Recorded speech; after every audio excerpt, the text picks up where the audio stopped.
Alors, pour que les personnes qui par la suite arriveront ou qui n'ont pas pu accéder au cours ce soir ou qui nous rejoindront légèrement plus tard qu'aujourd'hui, Inch'Allah Ta'ala, auront la possibilité de comprendre comment fonctionne l'année, mais également comment fonctionnent les cours de manière générale. Alors, je vais simplement également, barakallahu fikum, désactiver tous les micros. Et bien évidemment, si vous avez une question, n'hésitez surtout pas à activer vos micros, parce que des fois, certaines personnes entrent dans la classe et oublient de les désactiver. D'accord? Ben écoutez, nabda ala barakatillah, inshallah ta'ala. Donc, on va se donner approximativement, c'est pas très long, hein, vous allez voir, allez, on va dire environ 45 minutes au grand maximum, hein, vraiment 45 minutes, pour essayer de répondre à toutes les questions qui sont liées au programme. Mais également, et c'est la principale raison de notre réunion de ce soir, c'est expliquer tout l'aspect technique. Comme ça, mercredi prochain, plutôt lundi prochain pour les niveaux 1, donc pour vous, Inch'Allah Ta'ala, on débutera les cours sans qu'il y ait de problème technique. Vous allez voir qu'on n'a que 2 heures, de 19 heures à 21 heures, ça va très très très vite, hein. Je vous garantis que ça va très vite. On a la première heure, on s'intéressera au cours le plus difficile, à savoir la Aqidah. Ensuite, de 20 heures à 21 heures, on va s'intéresser au domaine du fiqh. Donc, d'accord, ce sera approximativement toujours dans cet ordre-là. Donc, on va essayer de répondre à l'ensemble des questions techniques aujourd'hui. Comme ça, Bismillah, lundi, on se connecte. Salam, salam, vous allez bien, vous avez bien mangé. Bismillah, on commence directement avec le cours. D'accord? Très bien. Vous allez voir qu'à la fin, je vais laisser un long moment si vous avez des questions d'ordre technique. D'accord? Donc, ne vous inquiétez pas, normalement, tout sera abordé, Inch'Allah ta'ala. Donc, qu'est-ce qu'on va faire ce soir? Bah, je vais me présenter rapidement parce que peut-être certains d'entre vous me connaissent, d'autres ne me connaissent pas.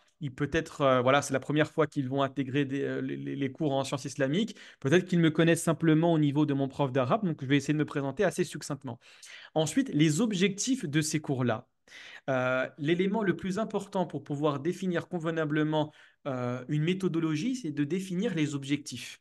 À quoi, euh, plutôt, quelle est la raison de la création tout d'abord de cette plateforme, mais également qu'est-ce qu'on attend de nos étudiants et également de nous-mêmes.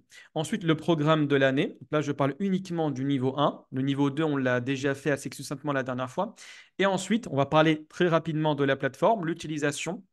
Alors, ce qu'il faut savoir dès maintenant, c'est que la plateforme est accessible depuis l'ordinateur. Moi, je conseille, hein, je conseille. Alors, très important ce que je vais dire. On peut l'utiliser depuis l'ordinateur, depuis un téléphone et depuis une tablette sans aucun souci. Je préconise l'utilisation d'un ordinateur, première des choses. Par contre, pour toutes les personnes qui ont des Mac, il ne faut pas utiliser la plateforme depuis Safari. Il y a des bugs. Allah harib, hein. Ça, c'est vraiment pas du tout mon champ de compétences. C'est pas du tout moi qui m'en occupe, hein. Donc, il faut passer par soit Google Chrome, soit Firefox, pardon, ou soit, je crois qu'il y a un nouvel navigateur qui s'appelle Brave, je crois. Pour les trois, ça fonctionne convenablement. Pourquoi? Sinon, il y a des bugs au niveau des exercices de répétition. Certains vont avoir simplement le premier exercice qui se met et le reste ne fonctionnera pas. D'accord? Très bien. Très bien. Ensuite, comment suivre les cours? Donc, principalement, comment les suivre en direct et que faire si on est absent, Inch'Allah ta'ala. Très bien. Bismillah, nabda ala barakatillah. Donc, très rapidement, je vais me présenter. Donc, moi, je m'appelle Mounir. Première des choses, en cours, on m'appelle Mounir, hein, sans aucun souci, hein. D'accord? On peut m'appeler si vous voulez, ou vous m'appelez Oustaz, bon, comme vous voulez, hein. Il n'y a pas de, voilà, il n'y a pas de problème par rapport à ça. Ou si vous préférez m'appeler Mounir, vous m'appelez Mounir. Deuxième des choses, on se tutoie. Parce que en se tutoyant, on brise la glace directement. Et vous allez voir que l'un des objectifs de la plateforme, c'est de créer un endroit où on peut parler sans jugement moral. Ça, c'est une grosse problématique, non pas simplement de l'islam, mais de pratiquement toutes les religions. C'est l'idée qu'il y a un rapport d'autorité entre l'élève et l'étudiant, et on a honte des fois de poser certaines questions, ou on craint d'être jugé moralement, ou bien d'être culpabilisé au niveau de notre foi. Donc, dès lors on instaure un rapport de confiance entre l'étudiant et le professeur, on peut poser toutes les questions.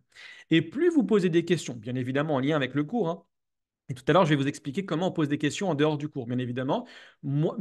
Plus ça m'intéresse. Personnellement, les champs de réflexion qui m'ont le plus aider dans ma vie, c'est quand un étudiant ou un collègue ou un individu lambda m'a posé une question à laquelle je n'avais pas la réponse et ça a créé un déclic chez moi. Et vous allez voir que des fois également, le professeur va vous poser des questions auxquelles on n'avait pas réfléchi au préalable. Donc il n'y a pas de souci, barakallahu fikum, à poser des questions. Et la première manière de poser des questions, c'est de briser cette glace-là. Et en la brisant, non pas en manquant de respect, bien évidemment, mais en tutoyant. Le tutoiement permet beaucoup d'actions que le vouvoiement refuse. C'est important à saisir. Très bien. Donc, moi, personnellement, je vous parle très rapidement de mes études, hein. Donc, j'ai fait, directement après le baccalauréat, j'ai fait une licence en langue arabe qui m'a permis, voilà, de comprendre convenablement la langue arabe et de maîtriser un petit peu également son enseignement. Ensuite, j'ai basculé avec une deuxième licence en sciences islamiques que j'ai complété par un master. Alors, ce master a été finalisé avec un mémoire qui s'intéresse, et si vous voulez, un jour, je peux vous le transférer avec grand plaisir, qui a été écrit en français. On avait le choix de l'écrire soit en langue arabe, soit en français, sur la problématique du kufr. Qu'est-ce que signifie le terme de kufr? Vous savez, généralement, le mot qu'on traduit par la mécréance, mais également ses différentes applications sur l'individu. Et on a pris un modèle de référence qui est Pharaon. Comment Pharaon a été le vecteur du kufr? Comment il a été le représentant du kufr sur Terre? D'accord. Et également, je vais pas tarder à débuter une thèse de doctorat sur la problématique du mariage des jeunes filles, Inch'Allah ta'ala, principalement avec le mariage du prophète sallam avec Aïcha. Vous savez, vous avez un hadith qui vous dit que le prophète sallam s'est marié à l'âge de 6 ans avec Aïcha et a consommé le mariage à l'âge de 9 ans. Personnellement, et vous allez voir que de plus en plus de savants considèrent que ce hadith est extrêmement problématique. Pourquoi? Parce qu'on va retrouver approximativement une quinzaine d'autres textes qui vont venir et qui vont contredire cette version de Hisham ibn Urwa, l'un des, le fils du neveu de Aïcha. D'accord? Donc, approximativement, je vous dis le résultat final, hein, mais approximativement, on considère que le prophète sallallahu alayhi wa sallam se n'est absolument pas marié avec Aïcha alors qu'elle avait 6 ans, elle avait environ la vingtaine. D'accord? Et on a beaucoup d'éléments qui prouvent cela. Et ce n'est absolument pas pour plaire à l'Occident. D'accord? Si le prophète sallallahu alayhi wa sallam l'avait fait et ce serait avéré, si vraiment c'était avéré, on l'aurait accepté sans aucun problème. Mais il y a énormément de problématiques. D'accord? Très bien. Donc, Inch'Allah ta'ala, cette thèse, si un jour, Inch'Allah ta'ala, j'espère la finir, et je vous l'enverrai avec grand plaisir, Inch'Allah ta'ala. D'accord? Donc, ça, c'est pour mon parcours. Donc, d'un côté, vous avez la plateforme en langue arabe, qui s'appelle Mon prof d'arabe avec 5 niveaux. Et d'un autre côté, vous avez la plateforme Bibliodine, pour l'instant avec 2 niveaux. On l'a lancé simplement l'année dernière, où on va tenter de respecter les objectifs que je vais mentionner en face de vous. D'accord? Donc, quels sont les objectifs de la plateforme? Alors, premier objectif, très simple, accorder aux étudiants francophones en sciences religieuses un creuset scientifique fiable. Et vous allez voir que ça va rejoindre l'objectif numéro 4.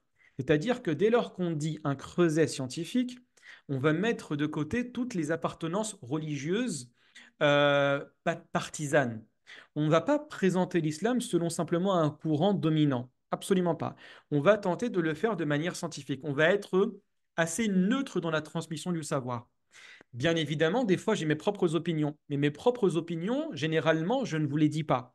Soit je le dis, c'est-à-dire que ça s'inscrit dans un processus de présentation de l'ensemble des courants, et dans les courants qui sont présentés, il y a peut-être mon avis sur la question, mais généralement, je présente les différents avis pour que l'étudiant ait la faculté et également développe la capacité et les compétences de comprendre que l'islam est unique dans ses textes, mais il est pluriel dans ses manières de comprendre ces textes. D'accord? Donc ça, c'est important à saisir. Allah barik fikum. Et également, vous allez voir que en parallèle à cette plateforme de cours en direct, une bibliothèque numérique est créée. Et pourquoi j'utilise le présent? Pour vous dire que constamment, toutes les semaines, pour ne pas dire tous les jours, vous avez des nouvelles vidéos, des nouveaux éléments qui se greffent dans cette plateforme-là. Donc, des fois, c'est des cours en aqidah, des fois, c'est des cours en hadith, des fois, c'est des cours sur les histoires des prophètes, des fois, c'est des questions d'actualité qu'on essaie de traiter, etc. Donc, je vais vous présenter par la suite cette bibliothèque-là qui va essayer, Inch'Allah ta'ala, en tout cas, qui a l'ambition de traiter euh, l'ensemble des sciences religieuses. Mais pas que. Vous allez voir que l'objectif futur, c'est également d'intégrer quelques sciences humaines. On a besoin d'intégrer. Nous, personnellement, pendant la période de la licence, on ne sait pas. On a eu sur 3 ans approximativement une cinquantaine de cours. Et dans la cinquantaine de cours, on ne s'est absolument pas limité aux sciences religieuses pures et dures. On a étudié assez profondément pour certains cours les courants, par exemple, philosophiques. On s'est intéressé également à la question de la sociologie. Vous avez besoin d'intégrer ces questions-là pour bien comprendre le phénomène religieux. Vous ne pouvez plus vous limiter simplement à l'aspect religieux pur et dur dans le contexte francophone, français, pardon, que l'on connaît actuellement. Très bien. Donc une bibliothèque numérique et une plateforme de formation visant à faciliter les recherches et la documentation. Très bien. L'objectif numéro 2, ça va être, comme j'ai dit au début du cours, un espace de discussion libre autour du religieux sans jugement moral. Qu'est-ce que ça veut dire? Vous savez, vous avez un très beau verset du Coran dans Surat al-Baqarah où Dieu va parler d'Ibrahim. Vous savez que quand on parle de l'ensemble des prophètes, avant de parler de l'ensemble des prophètes, pardon, vous avez l'humanité dans son ensemble. De cette humanité-là, vous avez la quintessence, à savoir les prophètes. Mais de ces prophètes-là, vous avez la quintessence de la quintessence, à savoir Rusul, les messagers. On dit que tout messager est prophète, mais tout prophète n'est pas messager. Donc le prophète est plus important que le messager, pardon, est plus important que le prophète. Mais dans ces messagers-là, vous allez retrouver 5 prophètes qui sont considérés comme les plus importants. Dieu les mentionne 2 fois dans le texte coranique. C'est ce qu'on appelle ulul azmi minar rusul, les doués de fermeté. C'est qui? C'est Noé, Abraham, Jésus, Moussa et Mohammed alayhi salatu wassalam. Et de ces 5 personnes, vous en avez 2 qui vont sortir du lot. Mohammed alayhi salatu wassalam et Ibrahim. D'accord? Donc Abraham et Mohammed, qui vont être considérés comme des khalil. Le khalil, c'est quoi? Généralement, on le traduit par l'ami intime. Dans le Coran, Dieu dit Wattakhadallahu Ibrahim khalila. Et Dieu a pris Ibrahim comme un khalil. Mais quand vous le comprenez à partir de la langue arabe, c'est beaucoup plus précis. El khalil, ça fait référence à la sommité de l'amour. C'est lorsque l'amour va pénétrer l'ensemble du cœur de l'individu, au point où il n'y aura aucune place, aucune parcelle du cœur qui va être laissée pour un autre individu. Et c'est à partir de ça qu'on comprend pour les raisons pour lesquelles Dieu a demandé à Abraham de sacrifier son fils. Imaginez, vous avez le cœur d'Ibrahim, c'est purement métaphorique ce que je dis. 99% est attribué à Dieu et vous avez 1% qui est attribué à Ismaïl. Dieu a demandé quoi? De prendre Ismaël et de le sacrifier. En d'autres termes, qu'est-ce qu'il lui a demandé Dieu? De prendre les 1% qui manquaient et de les sacrifier au nom de Dieu. C'est-à-dire d'exclure le 1% d'amour qui était destiné à son fils Ismaël et de le remplacer par Dieu. D'accord? C'est ça l'idée de le Khalil. Le Khalil, c'est أن يتخلل الحب في جميع قلبك, que l'amour rentre dans toutes les parties de ton cœur. Donc il y en a 2. C'est qui? C'est Ibrahim et le prophète Mohammed sallallahu alayhi wa sallam. Le prophète sallallahu alayhi wa sallam, environ 5 jours avant de mourir, va dire ce célèbre hadith. Si j'avais pris un ami intime, un Khalil, j'aurais pris Abu Bakr comme ami intime. Mais certes, Dieu m'a pris comme ami intime, comme Khalil, tout comme il a pris Ibrahim comme Khalil. D'accord? Donc pourquoi je vous parle de tout ça? Pour vous dire que dans Surat al-Baqarah, et là on parle d'Ibrahim, donc sur l'ensemble de l'humanité, Ibrahim est arrivé à la 2e place. La première place est accordée à Mohammed sallallahu alayhi wa sallam. Pourquoi? On le verra plus tard, Inch'Allah. Et le deuxième est Ibrahim. Et Ibrahim, qu'est-ce qu'il va dire dans le Coran? قال رب أرني كيف تحيي الموتى. Oh mon Dieu, montre-moi comment tu ressuscites les morts. Dieu va lui dire, Afala tu'min, ne crois-tu pas? Ibrahim va dire Bala walakin liyatma'inna qalbi. Il a dit bien sûr, mais je veux que mon cœur se tranquillise. Pourquoi son cœur doit se tranquilliser? Parce que des fois, l'individu va être touché par le doute. Et ce doute-là, imaginez que c'est une tache d'huile. Soit vous la laissez s'implanter dans votre cœur et elle grossira par effet de tache d'huile, ou bien vous allez simplement trouver l'élément, le détergent qui va l'éradiquer dès qu'elle s'installe. Et elle n'aura pas le temps de se distiller, elle n'aura pas le temps de s'imposer et de s'élargir. Donc dès lors que l'individu a une question qui le trotte, une question qui le hante, il faut nécessairement poser la question. Et il n'y a pas de honte à poser la question. Pourquoi Dieu nous raconte cette histoire-là? L'histoire d'Ibrahim qui a posé la question, et ce n'est pas une petite question, hein. Montre-moi comment tu ressuscites les morts. Ce n'est pas une petite question, c'est une question liée à l'un des fondements de la un des fondements de la foi, à savoir la croyance au jour dernier. Et Dieu lui a montré. Donc il y a une légitimité à poser absolument toutes les questions. Mais il y a une manière de poser la question. Il y a celui qui va poser la question avec l'idée d'orgueil, de condescendance, pour essayer de tester le professeur et pour se rebeller contre Dieu. Et il y a l'idée de celui qui recherche la vérité. Et partez du principe que l'un des noms de Dieu, c'est le Rani, le riche. Dieu, même si toute l'humanité refuse le message de Dieu, Dieu sera toujours le riche. Donc, en d'autres termes, si tu te mets dans une posture de humilité, de modestie, tu cherches à comprendre, Dieu te guidera. Et il te donnera les réponses, parce qu'il n'y a pas une réponse en islam, hein, ce qu'on essaye de faire constamment, où il n'y a pas une vérité qui émane. Et par contre, si tu viens avec une posture condescendante, tu toises le professeur, tu le regardes de haut, et tu penses que tu vas essayer de le rabaisser avec cette question-là, peut-être que le professeur va te donner une question mauvaise qui va être la cause de ton égarement. Et Dieu le dit dans le Coran. سأصرف عن آياتي الذين يتكبرون في الأرض. Dieu dit quoi? Qu'il va détourner de ses signes qui? Ceux qui se gonflent d'orgueil sur terre.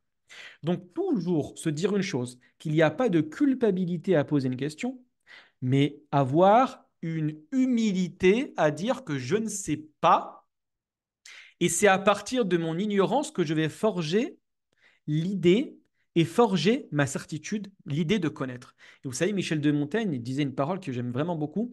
Il disait, le véritable savoir est une ignorance qui se sait. Il y a une différence entre une personne qui croit tout savoir et une personne qui sait qui ne sait pas. D'accord? Très bien. Donc, on a la possibilité, Inch'Allah ta'ala, sur la plateforme, de s'exprimer, de dire ce que l'on ressent pour trouver les réponses adéquates. Et vous allez voir que toutes les questions, je les accepte bien évidemment. Que ce soit dans le domaine de la aqidah, que ce soit dans le domaine des affaires internes à l'islam, que ce soit dans le domaine du fiqh. Je ne comprends pas pourquoi Dieu a demandé de faire ça aux femmes.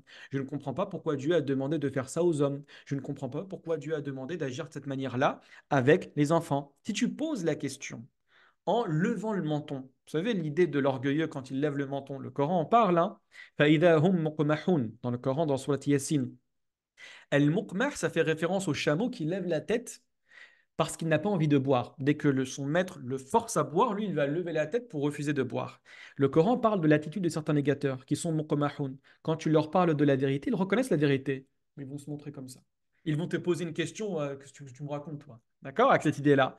Ne pensez pas, barakallahu fikum, que de voir de nombreuses personnes quitter la religion est le point faible de l'islam. Absolument pas. L'islam se débarrasse de ces personnes-là. Même s'il n'y a qu'un individu qui croira, c'est lui qui gagnera. Les autres seront perdants. D'accord? Donc ne pensez surtout pas que la vérité est dans le nombre. La vérité est dans la pratique de la vérité. Vous savez, vous avez une parole en langue arabe qui dit que on ne reconnaît pas la vérité par les hommes, mais on reconnaît les hommes par la pratique de la vérité. Ça, c'est important à saisir. D'accord? Vous avez un célèbre hadith, le hadith des 70 000, où le prophète sallallahu alayhi wa sallam te dit qu'il y a des prophètes qui vont arriver seuls. Pourquoi? Parce que le prophète n'est pas démagogue. Le prophète te dit la vérité. Tu l'acceptes, marhaban bik. Tu ne l'acceptes pas, salam alaikum. Tu seras jugé le jour de la résurrection. On responsabilise en islam. On n'impose pas. Bon, désolé pour cette grande digression, Allah barak fikum, mais j'insiste vraiment sur ça. On n'a pas de jugement moral à faire. On n'a pas de culpabilité à avoir quand tu me poses une question. On pose une question sans aucun souci. D'accord? Très bien.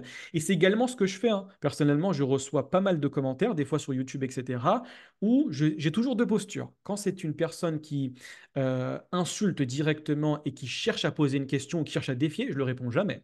Une personne qui m'écrit un grand pavé et qui cherche à comprendre, je prends le temps de répondre. Je fais tout le temps ça. D'accord?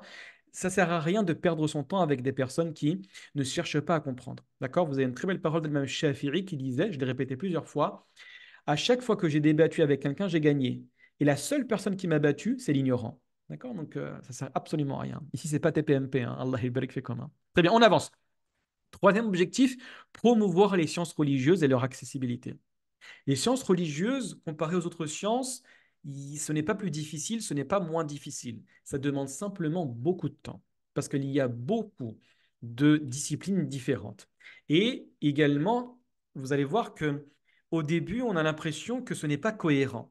Et à force de pratique, à force d'études, à force d'humilité et de tentatives de compréhension, vous allez voir que ça va toujours tendre vers un élément, à savoir la compréhension de Dieu et la compréhension du Coran. D'accord. Donc, c'est ce qu'on va essayer de faire, Allah barik fikoum, avec peut-être des sciences que vous n'avez jamais entendu parler. Je raconte toujours cette anecdote-là. Quand j'étais en première année de licence, l'un des premiers cours qu'on a fait, c'est la logique. Et moi, je disais constamment, mais je me suis pas inscrit pour essayer de voir de la logique. Et ça a été, pardon, l'un des cours les plus profitables. Parce que ce qu'il faut savoir, c'est que en sciences religieuses, on s'intéresse énormément aux mécanismes de la raison.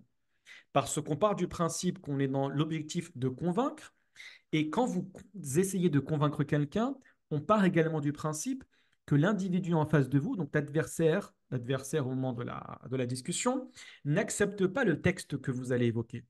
Donc il faut obligatoirement revenir à un élément qui est accepté par l'individu et son adversaire, à savoir la raison. Personne ne peut réfuter la raison. Celui qui dit moi, même les lois de la raison, je ne l'accepte pas, parler avec lui, c'est parler avec un mur. Hein. D'accord. Donc il faut apprendre comment utiliser les bons termes, mais également les manières d'utiliser les raisonnements logiques. Très bien. Et enfin, le quatrième objectif, c'est d'éviter les présentations partisanes du savoir qui gangrènent les sites Internet, qui gangrènent le monde musulman et qui fait en sorte qu'aujourd'hui, on a des fractures, par exemple, dans des mosquées, dans des familles. Vous allez retrouver certaines villes, je parle de ma ville, donc je ne dirai pas le nom malheureusement, une ville que j'ai quittée, où vous avez deux mosquées, d'accord? Une mosquée pro un, une mosquée pro un, d'accord? Où des fois, des frères ne se parlent pas où des fois les imams ne s'adressent pas la parole. Pourquoi? Parce qu'on a une présentation partisane du savoir.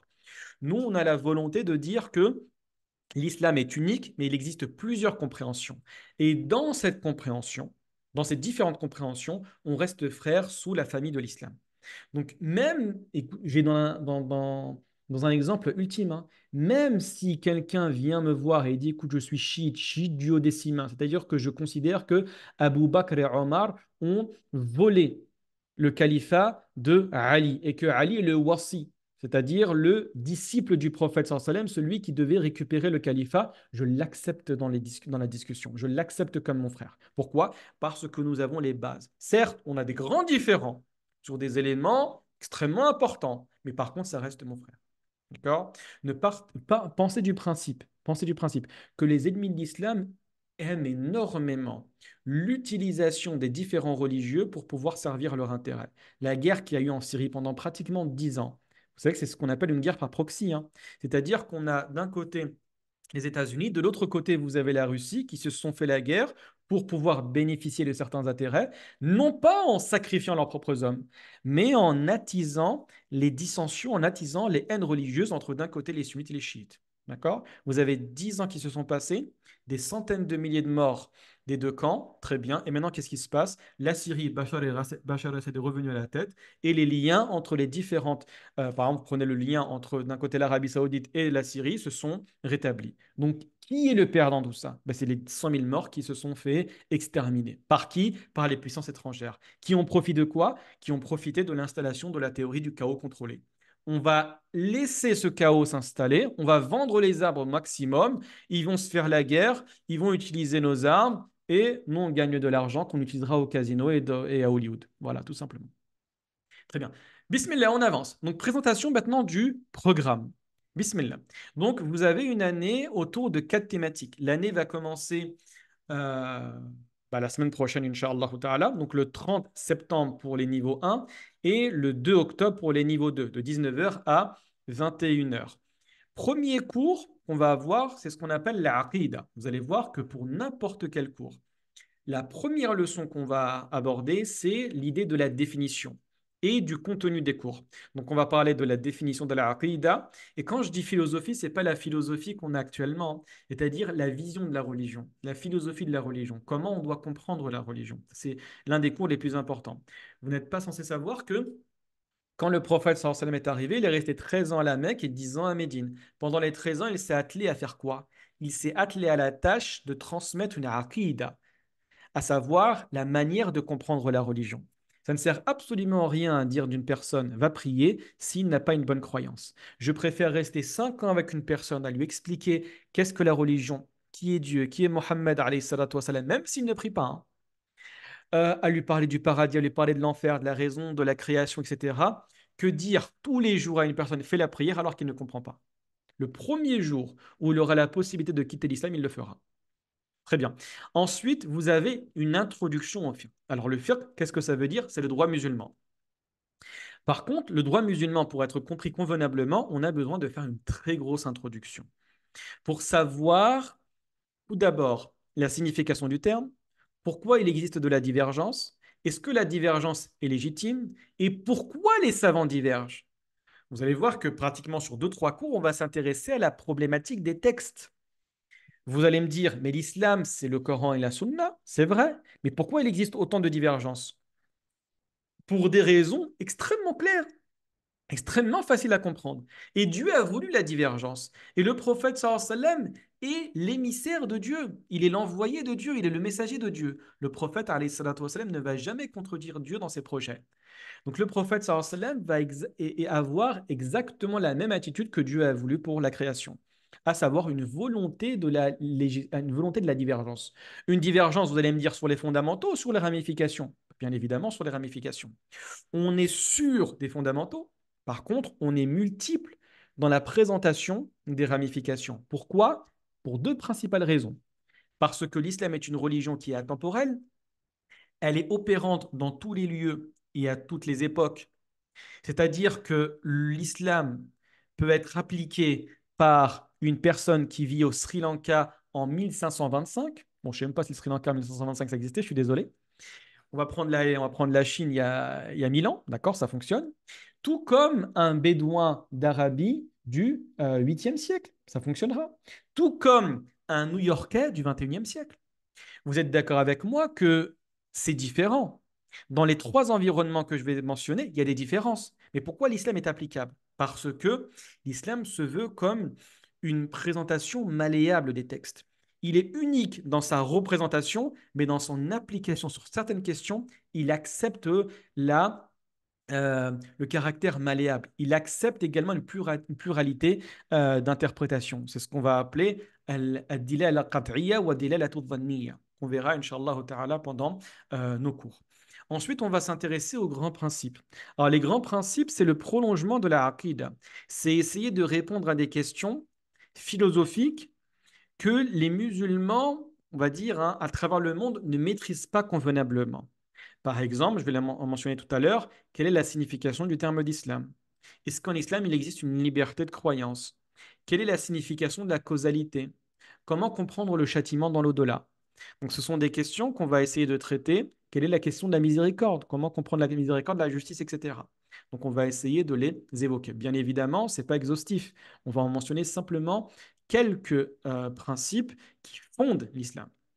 Et enfin, ce sera le cours le plus facile, le fiqh de la purification. Vous savez, quand on s'intéresse au fiqh, et ça on va le voir au premier cours, on a deux grandes disciplines. Il y a tout d'abord ce qui est en lien avec l'adoration, et d'un autre côté, vous avez le lien dans les affaires sociales, ce qu'on appelle également en français le droit civil, le mariage, le divorce, etc. Et on va s'intéresser, nous, simplement, à la première et en deuxième année, à ce qu'on appelle l'ibadat, c'est-à-dire le fiqh qui est lié à l'adoration. Donc la purification, et ensuite, en deuxième année, tout ce qui est en lien avec la prière, la zakat, le jeûne et le hajj, on essaiera de faire un séminaire comme j'expliquerai par la suite, Inch'Allah ta'ala. Et on a encore 15 minutes, je vais essayer d'accélérer un petit peu. Donc, quelques exemples de cours, très rapidement. Regarde, dans la Aqidah, on va essayer de s'intéresser aux preuves de l'existence de Dieu. Vous allez voir qu'on aura deux cours. Une preuve uniquement rationnelle, qu'on va mettre en avant, c'est ce qu'on appelle l'impossibilité de la régression causale à l'infini, ce qu'on appelle le tasalsul. C'est la preuve rationnelle la plus forte qui existe, qu'aucun individu a réussi euh, à rejeter. Et également, la deuxième preuve, c'est ce qu'on appelle le principe anthropique ou le réglage fin de l'univers. Également, on va parler de la signification du nom d'Allah, les étapes du jour dernier, etc. en deux cours. Également, dans le domaine du fiqh, donc on va parler des sources de droit. À partir de quoi on prend le droit? Généralement, quand vous demandez cette question, quand vous posez cette question à un musulman, il va vous dire du Coran et de la Sunna. Ben, c'est pas vrai. Il y a le Coran et la Sunna, mais il y a d'autres outils qui nous permettent de produire le droit. Il y a ce qu'on appelle l'analogie. Il y a ce qu'on appelle le principe de précaution. Il y a ce qu'on appelle le principe de préférence, le principe de continuité. Et tout ce que je dis, faites attention. Tous les savants sont d'accord, hein. Dans le sunnisme, tous les savants sont d'accord. Même dans le chiisme, ce que je viens de dire, les savants sont d'accord. Donc ne pensez pas que c'est quelque chose de nouveau. Absolument pas. Tous les savants, depuis les quatre écoles, hein, sont d'accord. Le fondateur de cette discipline, qu'on appelle au soul al-fiqh, l'imam Shafiri, il est mort en 204 de l'Hégire. Donc il est mort au 3e siècle. Il a vécu principalement au 2e siècle. Donc tous ces éléments-là, vous allez dans n'importe quelle université islamique, on vous enseignera cela. Il n'y a pas d'inquiétude à avoir. Barakallahu fikum. Également, l'idée des partisans du texte et de la raison. En fait, c'est d'un côté la vision littéraliste et de l'autre une vision plus ouverte sur le motif de la règle. ce qu'on expliquera plus tard, qu'on appelle la illa, les annulatifs des ablutions, etc., les menstrues, etc. Très bien.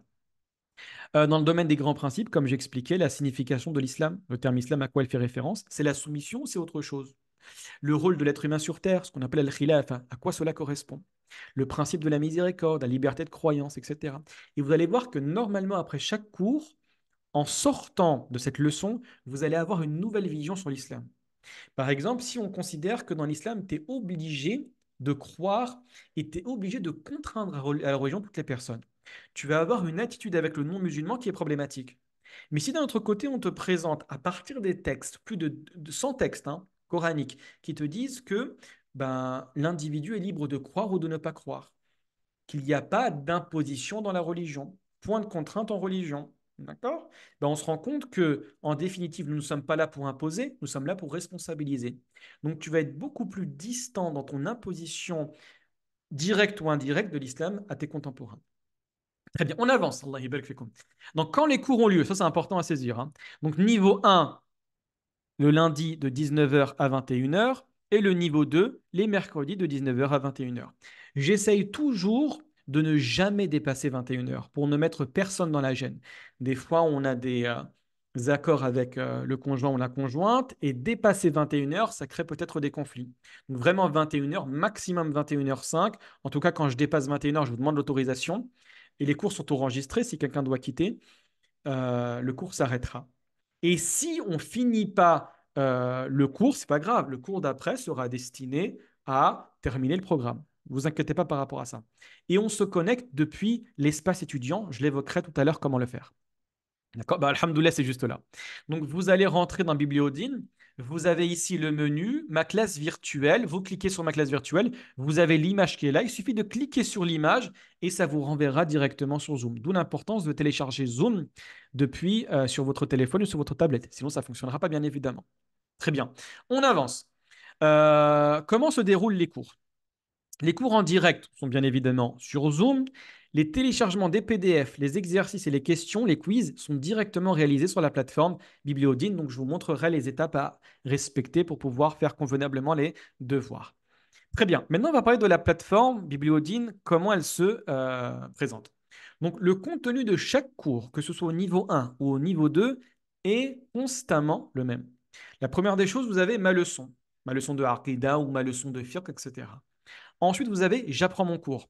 C'est dans cet espace-là où vous allez pouvoir télécharger le PDF, mais également faire des exercices de répétition des mots-clés. Vous allez également pouvoir télécharger le résumé du cours. Et enfin, vous avez la troisième page, mon évaluation, où vous allez devoir répondre à des questions sur un quiz. Très bien. Donc regardez bien, ma leçon, ça se présente comme ça. Donc là, j'écoute convenablement le cours et je note les informations importantes. C'est bien d'avoir un cahier, bien évidemment. D'accord, c'est tout bête, mais je le rappelle, c'est important de l'avoir. Ensuite, vous avez, je télécharge juste en dessous le PDF du cours. Très bien. Ensuite, vous avez la deuxième page, je répète et j'apprends le vocabulaire technique. C'est important de répéter le vocabulaire technique pour par la suite, quand vous allez discuter ou également quand vous allez chercher à argumenter, que la terminologie sorte facilement. Ne répétez pas les mots simplement dans votre tête. Dites fiqh, dites aqida. Vous allez voir, à un moment, on va s'intéresser à beaucoup de termes techniques en langue arabe. Dites qat'iyat dilala, dites nas, dites al-ma'loum min ad-din bid-darura. Dites-le. Même si vous ne lisez pas la langue arabe, vous allez voir que c'est traduit en phonétique. Plutôt, c'est en translittération phonétique. Donc faites-le. Il n'y a personne qui vous écoutera. Bon, à part si vous êtes dans le train, dans la mais vous êtes à la maison, faites-le. Et je vous promets que ça aide.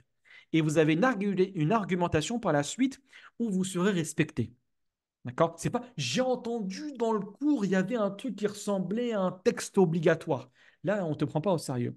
Mais quand tu vas dire écoute, ouais, effectivement, en cours, j'ai compris que cette question-là était ouverte à l'interprétation parce que le hadith n'est pas mutawatir, il est simplement ahad, et du coup, le texte, en plus d'être ahad, il est simplement vani dilala. Qui en France sait parler comme ça? Wallah, une personne qui va te casser la tête, qui dit, ah, ça c'est haram ça.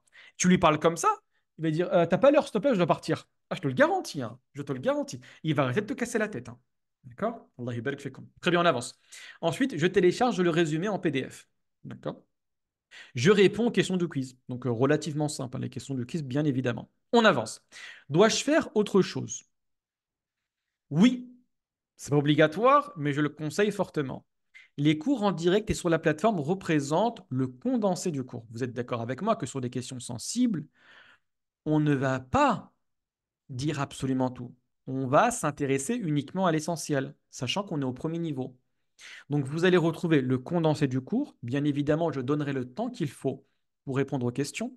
Mais par la suite, pour approfondir les connaissances, il est conseillé d'écouter des cours supplémentaires qui sont présents dans la bibliothèque Bibliodine. Regardez les exemples que je vais vous donner. Vous avez par exemple des cours qui vont être en lien avec les cours étudiés, mais qui vont rentrer dans davantage de questions. Un cours dans la Aqidah qui s'appelle l'importance du tawhid. Le tawhid, vous connaissez tous, c'est le fait d'unifier Dieu, de dire qu'il n'y a simplement qu'un Dieu. Tout le monde connaît ça. Mais quand je vais parler du tawhid, je vais dire également que son opposé, c'est le shirk. Et je vais me limiter à ça. Je vais dire le shirk, c'est le fait d'adorer un autre que Dieu. Et je vais me limiter à ça. On n'a pas le temps. Je vais peut-être également vous dire, vous savez, dans le shirk, il existe différentes catégories. Ben là, on a produit une vidéo. Vous pouvez même télécharger juste en dessous le PDF où on va expliquer les différentes catégories de shirk. Avec le français, bien évidemment, toutes les vidéos sont en français, mais vous avez le PDF par la suite, vous pouvez utiliser pour garder ces éléments en tête. Donc, vous allez mieux comprendre le cours en essayant de regarder les vidéos qui vont creuser davantage. Également sur la question de l'islam et la question de la liberté de croyance. On a le cours, très bien, préenregistré de 20 minutes. Ensuite, il y a le replay du cours qui a duré peut-être 1 heure et demie. Et ensuite, vous avez une intervention, une conférence qu'on a faite sur les questions de l'islam et de la tolérance. Vous faites les 3 étapes, vous maîtrisez le sujet. D'accord? Ça, c'est important à saisir. Très bien, on avance, Allah barik fikum. Ensuite, vous avez, je regarde toujours des vidéos en lien avec les cours étudiés. Par exemple, regardez, là, c'était dans le domaine de la aqidah. Maintenant, c'est dans le domaine du fiqh. Vous avez des fois des questions qui vous intéressent peut-être. Regardez, là, c'est toucher le Coran sans les ablutions. Regarde, vous avez le Coran qui est juste là. Je n'ai pas les. Bon, là, j'ai les ablutions. Mais imaginez que je n'ai pas les ablutions. Très bien. Est-ce que j'ai le droit de le toucher? Vous allez voir que c'est très rare. On explique, ou on donne la réponse par oui ou par non. On va rentrer dans les détails techniques. Et ces détails techniques, je les évoque ici. Quand je vais vous dire, par exemple, vous savez, sur la question, il n'y a pas un ijma'. Le jumhur dit oui et quelques savants disent non. En fait, c'est l'application de ce qu'on a vu dans la terminologie des cours. Parce qu'en cours, on verra la signification euh, dans les sources de droit, à quoi fait référence l'ijma'. Donc en fait, vous avez la technique que vous apprenez pendant les cours, et là, vous avez des cas pratiques, mais expliqués avec la terminologie qu'on étudie. Donc en fait, ce qui est bien, c'est que d'un côté, vous avez un approfondissement du cours, mais également vous avez une révision des termes techniques. D'accord? Très bien, on avance. Bon, je donne un autre exemple, hein. Les vidéos approfondissent également certaines notions clés. Là, vous avez par exemple, l'un des cours qu'on verra, c'est les 5 statuts juridiques.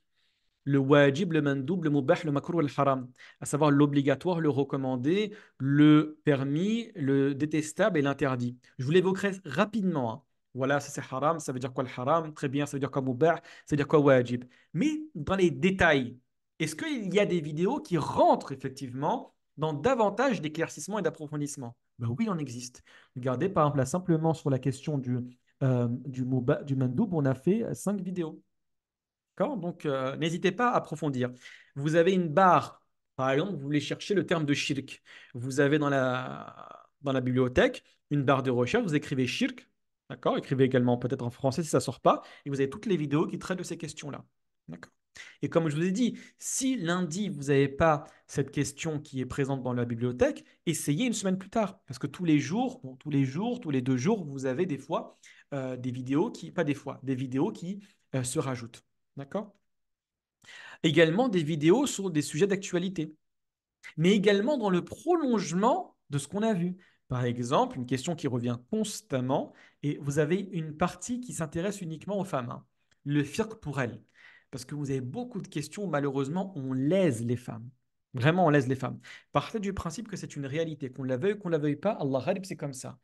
Mais la grande majorité des personnes qui parlent au nom de la religion, ce sont des hommes. Et quand un homme parle, il va mélanger sa conception de la vie, donc qui est basée sur sa masculinité, avec sa compréhension de la religion. Donc il va dire des choses qui malheureusement d'un point de vue féminin sera mal compris. Et on aura tendance des fois à être injuste envers la femme. Quand vous avez des fatwas aujourd'hui qui interdisent de manière totale et absolue à la femme de se parfumer, au point où certaines d'entre elles ne vont pas mettre de déodorant, elles ne vont pas mettre d'antitranspirant, pensant que c'était haram. D'accord? 40 degrés dans le métro, ligne 13. Pour les personnes qui connaissent la ligne 13, Allah harib, hein, pas en direction 92, direction Saint-Denis, université. Ou un adab. Wallah, un adab. Très bien. Et tu dis à cette femme-là, bah non, tu n'as pas le droit de mettre de parfum. Très bien. Bah écoute, c'est problématique. Nous, comme je vous ai dit, on ne va pas simplement dire oui ou non. On va prendre tous les arguments de ceux qui disent oui, tous les arguments de ceux qui disent non. On va les évoquer, on va avec les termes techniques, et ensuite, l'individu est responsable d'accepter cette parole ou de la refuser. On n'impose aucun avis. Il y a beaucoup de questions que je reçois. C'est quoi ton madhab? C'est quoi ta aqida? Moi, je ne réponds pas. Généralement, je ne réponds pas. Je vous dis, écoutez, vous avez tous les différents avis. Ce que ton cœur te dit, prends-le. Parce que tous les avis que je présente ont été émis par des savants extrêmement compétents. D'accord? Donc, vous allez voir, bon, je vous donne la réponse, hein, mais que dans cette vidéo, on autorise effectivement à la femme de mettre du parfum avec des conditions. Et vous allez les comprendre de vous à moi, sans rentrer dans les détails.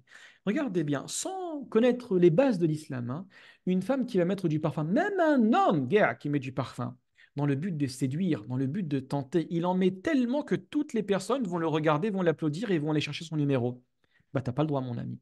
Très bien. Tu veux mettre du parfum simplement pour toi, parce que l'islam te demande d'être beau, d'être bon, de te présenter avec une belle apparence, ben tu as le droit. Pour sortir rapidement, vous avez la vidéo et le PDF, tout est en lien avec la quantité de parfum et ton intention. D'accord? Très important à saisir.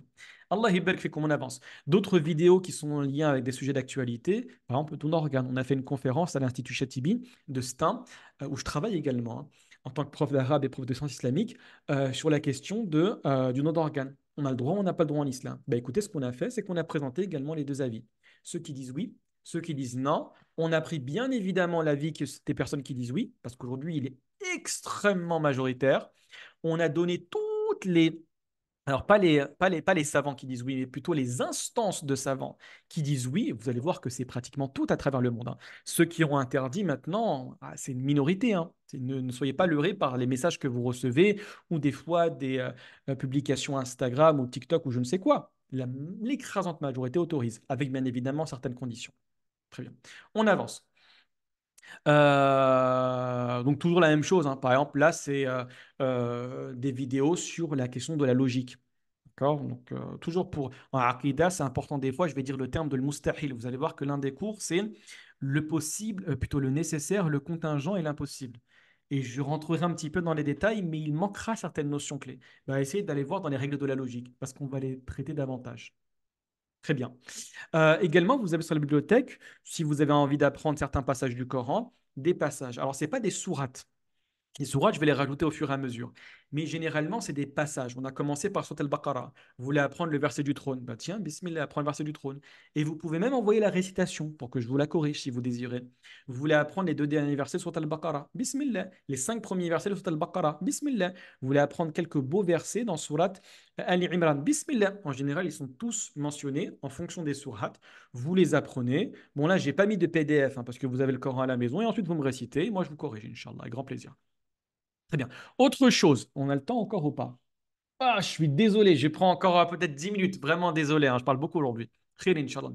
Et ce qu'il existe d'autres choses, bien évidemment. Il y aura des séminaires de formation intensive. Alors, pour chaque cours, je l'espère, Inch'Allah ta'ala, en lien avec le programme. L'année dernière, malheureusement, je suis tombé malade. Donc, on a mis des cours en suspens pendant une certaine période. On les a rattrapés à la fin, alhamdoulilah. On est encore en train de rattraper certains cours pour les niveaux 2, je crois qu'il en reste trois quatre approximativement, oui, je crois 4. Inch'Allah, cette année, Inch'Allah ta'ala, ça va aller. Mais on va essayer voilà, d'imposer, entre guillemets, hein, d'accord, voilà, vous m'avez compris, hein, voilà, c'est pas véritablement, c'est pas véridique d'imposer, mais comprenez cette manière de parler, des formations qui sont en lien avec les cours qu'on fait cette année. Par exemple, en FIRC, on a fait un séminaire complet sur l'introduction au FIRC et l'introduction à la fatwa. Également, on s'est attardé longuement, sur pratiquement une semaine, tous les jours on avait cours, sur les statuts juridiques. Regardez bien, par exemple, on a vu la question du haram. qu'est-ce que signifie le haram, comment comprendre le haram, quelles sont les catégories du haram, quelles sont les implications du haram. Donc, on est vraiment rentré dans les détails des statuts juridiques. Aussi, et ça c'est très important, ça va être le fruit de vos cours, c'est la présentation de certaines conférences, mais autour de sujets contemporains et ou proposés. Bien évidemment, je suis ouvert à toutes les propositions. Vous avez WhatsApp, alors très important sur le groupe, Barakallahu fikum, on le dit maintenant, avec beaucoup de respect, mais il faut pas que, et je pense que vous serez tous d'accord avec moi, il ne faut pas avoir un groupe WhatsApp où je partage tout et n'importe quoi, hein. Dans ce cas de figure, je pense que vous êtes tous d'accord, hein, mais plus personne ne va lire les messages, hein.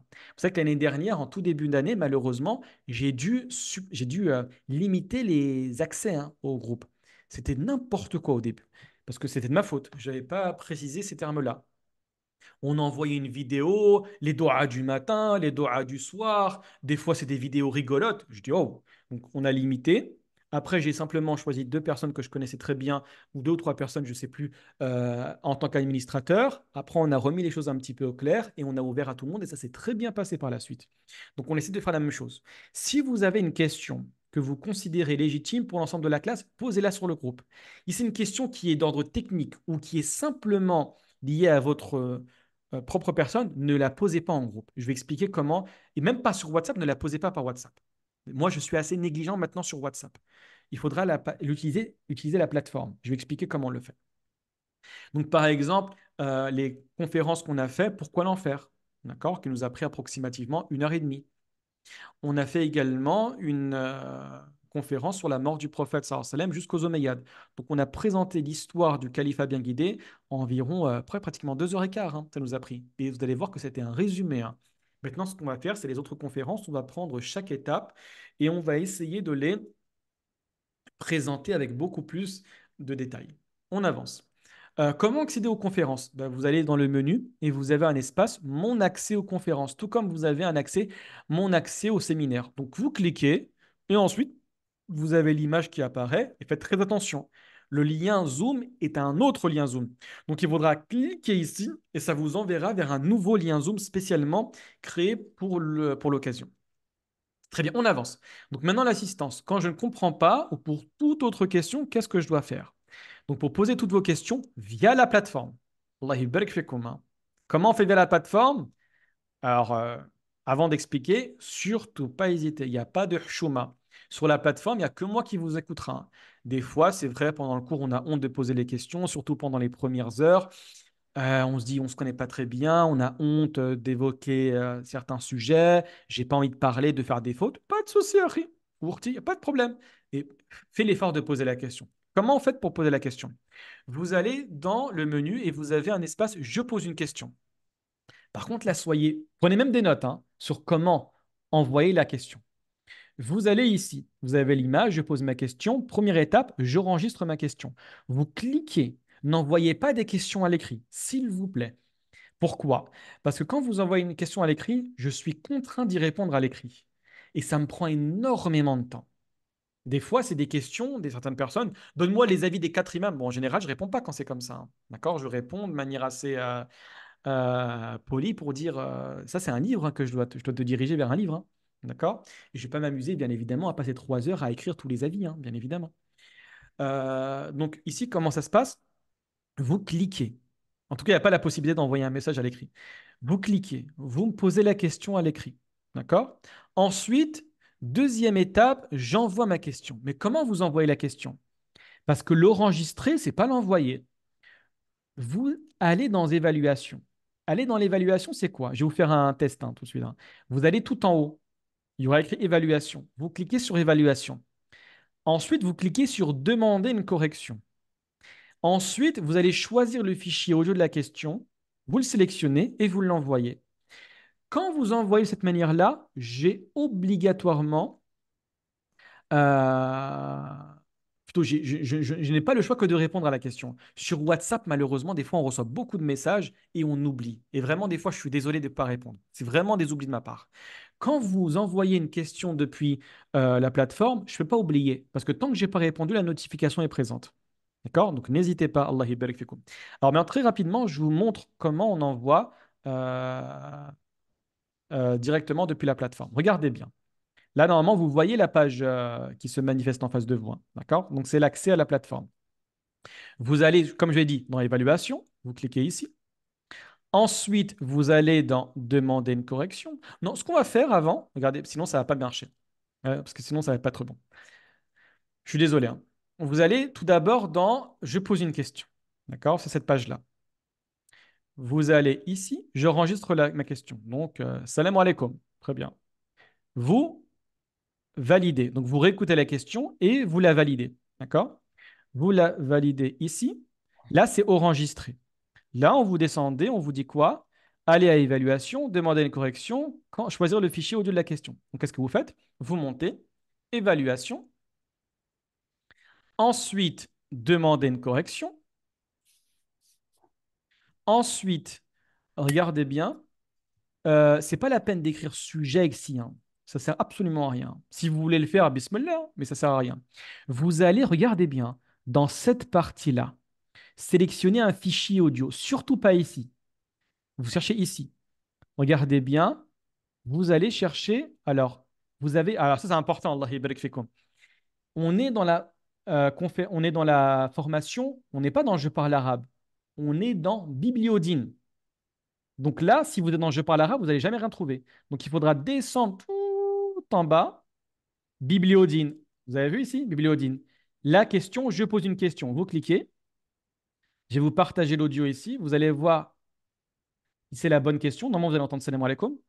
Donc, salam alaikum. Très bien. Je ne sais pas si vous entendez, moi j'entends pas, mais je crois qu'il y a un problème. Je crois que vous entendez, Inch'Allah ta'ala. Quand vous voyez que c'est bon, très bien, vous avez sélectionné celle-là, vous allez envoyer la demande de correction. Ensuite, dans votre espace, ça va être comme ça, en attente. Dès que vous allez recevoir la réponse de ma part, vous recevez un mail et également une notification comme ceci. Vous avez 3 nouvelles corrections. Donc en gros, j'aurais répondu. Elhamdulillah Rabbil Alamin. Ne faites pas autre chose. Vous passez par WhatsApp, ça va être très compliqué. Des fois, je vais vous répondre. Malheureusement, des fois, je vais oublier. Et je me connais, je vais vraiment oublier. D'accord? Donc passez par la plateforme. Très bien, on avance. Je terminerai sur ça. L'absence. Que faire si je ne peux pas assister à un cours? Est-ce que les cours sont enregistrés ou pas? Bien évidemment, ils sont enregistrés. Donc, les replays sont disponibles directement sur la plateforme. Contrairement au cours d'arabe. Au cours d'arabe, ce n'est pas disponible sur la plateforme. Pour les cours d'arabe, chaque classe a son propre drive. Parce que ce n'est pas les mêmes cours. D'accord? Donc là, c'est différent. Donc, comment vous faites? Vous allez par exemple sur le cours numéro 1. Le premier cours, c'était le fiqh, définition, exemple. Vous avez le cours préenregistré. Si vous voulez prendre le cours rapidement, sans rentrer dans les détails techniques, regardez cette vidéo en premier. Elle dure généralement pas plus que 20 minutes. Et là, vous avez le replay du cours en direct. Des fois, vous avez un cours, des fois deux, des fois trois, hein. Sur certaines pratiques, sur certaines thématiques, on est resté 3 cours, donc 3 heures. D'où l'importance d'être présent en cours. C'est le conseil que je vous donne. Ne dites pas, Alhamdoulilah, c'est enregistré, je regardais en replay. Tu le fais une fois, 2 fois, tu ne le feras pas 5 fois, hein. D'accord? Très bien. Alhamdoulilah, on est arrivé à la fin. Je suis désolé, hein, je pensais vraiment qu'on allait prendre 45 minutes, mais bon, khir, Inch'Allah ta'ala. Est-ce que vous avez des questions? Est-ce que tout est clair? Et n'hésitez pas, barakallahu fikum. Je Dites-moi. peux faire. Salam alaikum, est-ce que vous Wa m'entendez? alaykoum salam. Neta, je t'écoute, dis-moi. Oui, du coup, j'ai une question par rapport au groupe WhatsApp. Mhm. J'ai pas accès au groupe WhatsApp, je sais pas si c'est normal ou pas, Alors, normalement, Minata, tu as dû recevoir un mail. Alors, fais attention, les premiers mails, malheureusement, des fois arrivent dans les spams. D'accord? C'est Ah, pardon. Tu as dû le recevoir dans les spams. Tu verras, il y aura écrit j'intègre un groupe WhatsApp, etc. Ensuite, tu as un QR code, tu le flashes et ça t'intégrera directement. Si tu n'as pas reçu le mail, mais normalement, ça part automatiquement, tu m'envoies un message et je t'intégrerai manuellement. Ok, d'accord, c'est noté. D'accord? Allah Merci yabarak beaucoup. fik. Avec plaisir. Est-ce que quelqu'un Oui, d'autre a une question? Oui, j'aurais une question, Bien si sûr, je tente les peux. Fatiha, bien Voilà. sûr. Alors, j'ai fait les mêmes choses que toi en direct. C'était sélectionner un fichier pour envoyer l'audio, hein. Ouais. Et chez moi, c'est marqué sélectionner un fichier depuis votre ordinateur. Et quand j'appuie, en Hmm. fait, voilà, Alors, en fait, j'arrive regarde, je vais te sur montrer. En fait, il le y en a disque dur deux. de mon ordinateur. Ouais, parce qu'effectivement, regarde, tu as mis demander une correction. Quand tu vas Oui. mettre demander une correction, fais attention. C'est pas celui-là qu'il faut que tu sélectionnes, c'est celui qui est juste en haut. Ah, ben, je l'ai pas. T'es sûr que tu l'as pas, J'ai Fatima? ah ouais, ouais, ouais. Et en plus, il y a marqué crédit nécessaire pour une demande de correction zéro. Vous avez actuellement zéro crédit. Donc, j'ai demande de correction par écrit. Donc, il y a sujet et message. Ensuite, j'ai votre fichier. Donc, T'es sur ce qu'il y a là. ordinateur? Excuse-moi, Fatiha. T'es sur ordinateur? Ouais, ouais, ouais. Je suis sur T'es sur un ordinateur. Ouais. Mac? Non, non, non. Non, Ah, sur d'accord. Dell. Bah, est-ce que ce que tu vas faire, tu as mon Et numéro ou pas? en fait, non, parce que j'ai pas WhatsApp. Donc, Ah, c'est ouais. moi, ça serait par audio, en fait. D'accord. Eh ben, tu peux En m'envoyer un fait, j'ai pas SMS? ce qui a marqué sous votre fichier, je l'ai pas. Ici, tu as Bibliodine ou tu as mon prof d'arabe? Non, non, Bibliotine. Très bien. Il faut que tu m'envoies un message et il faut que je fasse un petit changement. Ça dure 3 secondes, hein. D'accord? Ouais. Bah, désolé. Non, il n'y a pas de souci, il y a pas de problème, il y a pas de problème. Sinon, regarde dans le chat là, tu vois, dans le chat de Zoom, envoie-moi simplement ton adresse mail. D'accord? Je le ferai. Tu vois dans le chat en bas, tu choisis Oui. chat et tu me sélectionnes moi. Tu mets pas tout le monde, Un hein. Tu vois, tu chat. mets Non, non, pas. Bibliodine. Voilà. Tu Non, choisis pas tout le monde, ouais. Bibliodine, mon prof d'arabe. Tu m'envoies ton adresse mail et je le ferai rapidement, là. Ça me prend 30 secondes, hein. D'accord? L'adresse est envoyée. Voilà, alhamdoulilah. Ah bah Très super, bien. merci. Voilà, c'est bon, j'ai reçu ça. D'accord, donc après ça devrait marcher? Ça va marcher normalement Non, non, ce demain, soir. Ce soir. Ce soir, ça bon, va marcher, ouais, Inch'Allah ta'ala. d'accord, D'accord? merci beaucoup. Allah barik fik. Est-ce que quelqu'un d'autre a une question? Voilà, tout est clair. Tout est clair. Tout est Tout clair, ça est va pour clair. tout le monde? Oui. Oui. Allah barik fikum. Ben écoutez, moi je vous dis à bientôt. D'accord? Ah, peut-être. Alors je vois iPad Konaté. Peut-être tu as levé la main, peut-être tu as une question? Il faut que tu actives le son. Je suis désolé. Salam alaikum. Wa alaykoum salam. Oui, j'avais une question en fait. Moi, quand je rentre dans quand je veux, comment dire, m'authentifier sur le site Ouais. Bibliodine, en fait, ça me renvoie sur le site mon prof d'arabe Ton prof d'arabe? automatiquement. Ouais. À mon avis, il y a effectivement un autre problème parce qu'il y a certaines personnes à qui on n'a pas activé automatiquement l'accès à Bibliodine. Donc, tu m'envoies simplement également ton mail et je te le ferai tout de suite. D'accord? Je vais simplement t'activer Ok. le lien. D'accord? Que tu peux me l'envoyer également par le chat. Ah, chat, ok. Ouais, super. Inch'Allah. Allah yabarak Barakallah fik. fik. Allah yabarak fik. Est-ce que quelqu'un d'autre a une question? Alors, idem, je n'ai pas reçu d'invitation pour le groupe WhatsApp. Alors, là, je vois la personne double A. En fait, il me faut le mail. Il me faut le mail, c'est plus simple pour moi. D'accord? Alors, bah écoutez, le cours, alhamdoulilah, Rabbil Alamin, est fini, la présentation. Je vais simplement rester avec les personnes qui ont des problèmes techniques. D'accord? Allah yabarak fikum, comme ça, je les règle tout de suite. En fait, c'est mieux, je vais les régler tout de suite. D'accord? Allah yabarak fikum. Simplement, je termine avec cela. On a cours du coup lundi, Inch'Allah ta'ala, à quelle heure déjà? 19h? 19h, Allah 19. yabarak fikum, C'est ça. effectivement, hein. Ah, effectivement, à 19h, d'accord? Très bien. Donc, je m'occupe là. Dites-moi, est-ce que d'autres personnes ont des problèmes? Ouais, je vous dis salam alaikum et à Alaykoum lundi, salam. Inch'Allah ta'ala. Allah yabarak fikum. Alors, je vais Wa alaykoum arrêter salam, Oustaz. l'enregistrement et